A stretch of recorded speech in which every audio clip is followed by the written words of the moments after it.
No ano de 1891, quando Alberto Santos Dumont, ele mesmo, o criador do avião, trouxe da França o primeiro automóvel a tocar nosso território, na primeira fábrica local, na cidade de Santa Bárbara do Oeste, em São Paulo. Amante da inovação e antenado com as tendências do velho mundo, Santos Dumont ancorou no Porto de Santos em 1891 com um Peugeot conhecido pelos franceses como Voiturette, por sua semelhança com as charretes. O veículo tinha um pequeno motor Daimler de 3,5 cavalos, 2 cilindros em V e movido a gasolina. Da novidade trazida pelo Santos Dumont até o nascimento do primeiro carro, foram precisas 6 décadas inteiras para surgir o primeiro carro brasileiro. Bem-vindo ao canal Conhecimento. No vídeo de hoje falaremos sobre carros antigos brasileiros que se tornaram clássicos. Homi Zeta, o primeiro carro brasileiro. Em 1956, em uma pequena fábrica localizada no município de Santa Bárbara do Oeste, no interior de São Paulo, nascia o pequenino Homi Zeta. Veículo de apenas 2,28 metros de comprimento e espaço para 2 pessoas. O veículo nasceu em uma fábrica voltada para a reparação automotiva e a produção de componentes de máquinas agrícolas de propriedade de Américo Emílio Homi e de seu enteado Carlos Schitt. A primeira versão do Homi Zeta, produzido na fábrica de Américo Emílio Homi e seu enteado, veio com motor ISO 236 de 2 cilindros, com potência de 9,5 HP a 4.500 RPM. Era movido a gasolina e seu bloco e cabeçote eram de alumínio. A produção dessa primeira versão durou 2 anos, de 1956 a 1958. Em 1959, o Homi Zeta ganhou o motor BMW mais potente, que chegava a 13 HP. Além da honraria de ser o veículo que inaugurou a produção automobilística nacional, o Homi Zeta teve outro acontecimento marcante em sua história. Foi nele que o presidente Juscelino Kubitschek chegou para a cerimônia de inauguração da cidade de Brasília, a nova capital do país. DKW Vemag, o Vemaguete. Outra história com origem ligada à produção agrícola, a Vemag migrou para o setor automobilístico, depois que o então presidente JK lançou o seu plano de incentivo ao fortalecimento da indústria do setor no país. Inicialmente, a Vemag iniciou sua atuação na indústria do automóvel como montadora da perua Wagon DKW F91 Universal, com peças importadas da Alemanha, o que serviu como uma espécie de laboratório para uma produção verdadeiramente local. Essa produção local foi inaugurada em grande estilo no ano de 1958 com o DKW Vemag Vemaguete, que antes de receber o nome pelo qual foi imortalizado, era conhecido como caminhoneta DKW Vemag ou perua DKW Vemag. Em sua versão inicial, o Vemaguete tinha por característica o fato de suas portas inteiras abrirem ao contrário, ou seja, de frente para trás, o que as fez serem chamadas de portas suicidas ou deixa ver. Esta última em referência ao uso dessas portas por mulheres vestindo saias. Seu motor era de 3 cilindros em linha, 2 tempos, misturando óleo e gasolina, com volume de 1 litro. Esse motor se localizava na parte dianteira do veículo, assim como a sua tração. A refrigeração era líquida e a partida elétrica. Uma característica importante do motor dos Vemaguetes era o fato de seus motores usarem rolamentos no lugar de buchas, casquilhos ou bronzinas, o que lhe dava uma durabilidade maior em comparação com a média dos carros da época. Os imortais Vemaguetes ganharam outras versões até que em 1967, ano em que a Volkswagen adquiriu a Vemag, tiveram sua produção encerrada no país. Fissori. A Vemag entrou no mercado de automóveis de luxo, que coincidiu com o período em que a empresa buscava alternativas aos modelos tecnológicos oferecidos pela DKW. A solução encontrada pela Vemag então foi contatar a italiana Carrocerias Fissori, especializada em projetar carrocerias de carros. O resultado dessa visão de negócios ficou para a história do automobilismo nacional na forma do charmoso DKW Fissori, cuja versão mais famosa possuía frisos de alumínio em seu painel, sistema de circulação de ar aquecido, retorno automático do pisca e freios dianteiros a disco como acessórios opcionais. Sua dianteira mais clássica contava com 4 faróis e uma grade de 7 frisos, inconfundível. Em termos de potência e capacidade, a versão de 1965 do Fissori, considerada a mais clássica do modelo, possuía um motor de ciclo de 2 tempos resfriado a água por termosifão, 3 cilindros, 1000 cilindradas e potência de 60 cavalos com sistema lubrificante Lubrimat para lubrificação automática, sendo o primeiro da Vemag equipado com esse sistema. Cinca Esplanada. Em sua última tentativa de afirmação no mercado brasileiro, a marca francesa Cinca lançou o sedã de luxo Cinca Esplanada, um dos primeiros no país a possuírem 4 portas. Embora a tentativa da marca em si tenha fracassado, já que ela fora adquirida poucas semanas depois pela Chrysler, o Esplanada emplacou no país graças não apenas ao modelo luxuoso, mas tudo aquilo que cercava também sua composição mecânica. O Esplanada apresentava condições excepcionais no que diz respeito à direção, suspensão, conforto e estabilidade. Seu motor Msul V8 de 2.414 cm3 e 180 HP fazia dele um dos carros nacionais de melhor aceleração, sendo capaz de alcançar uma velocidade máxima de 160 km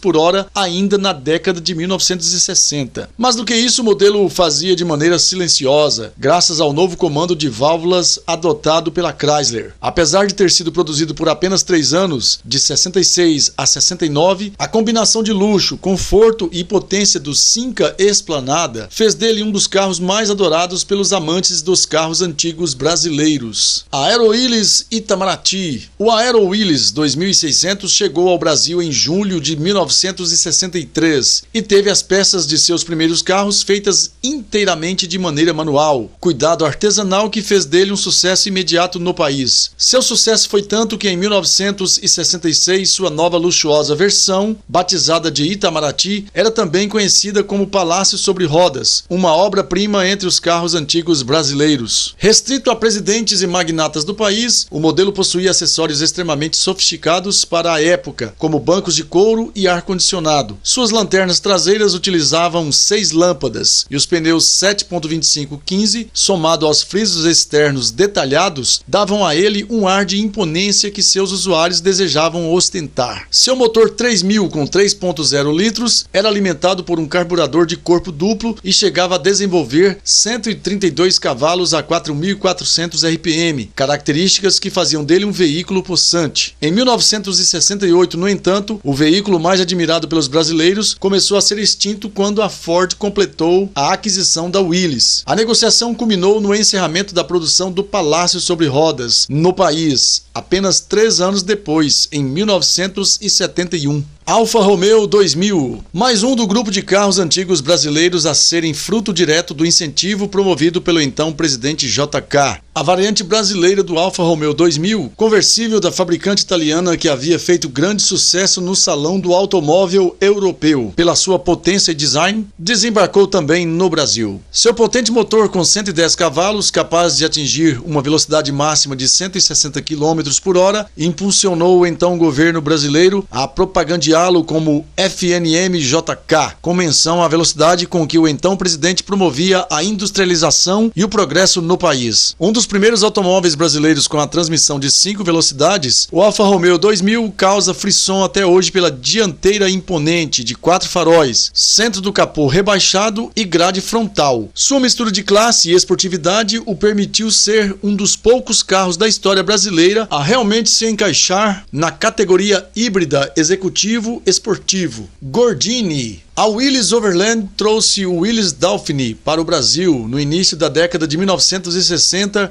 com a intenção de fazer dele uma versão simplificada e econômica do Aero Willys. Sua fragilidade e a instabilidade de sua suspensão, no entanto, fez com que o veículo ganhasse a antipatia do público brasileiro rapidamente, sendo comparado de maneira pejorativa ao leite em pó Glória, que utilizava como slogan a frase "desmancha sem bater". Percebendo o pouco sucesso que o modelo fazia no país, a Willys decidiu simplificá-lo em termos de design e acabamento, utilizando uma estrutura bastante simples e rudimentar, a fim de tornar o preço ainda mais acessível às classes populares. Em 1962, as alterações foram tamanhas que o Dauphine acabou passando por uma espécie de rebatismo, passando a ser conhecido como Gordini, nome que o deixou lendário na história do automobilismo nacional. Em sua versão inicial, o Gordini possuía um motor de 40 cavalos, potência potência que subiu para 55 cavalos 2 anos depois, em 1964, graças a novos coletores de admissão, 2 carburadores e maior taxa de compressão. Antes de se tornar mais um dos clássicos brasileiros da Willys a sucumbirem após a aquisição da empresa pela Ford em 1967, o Gordini ganhou sua versão mais envenenada no ano anterior, chegando a alcançar uma velocidade máxima de 123 km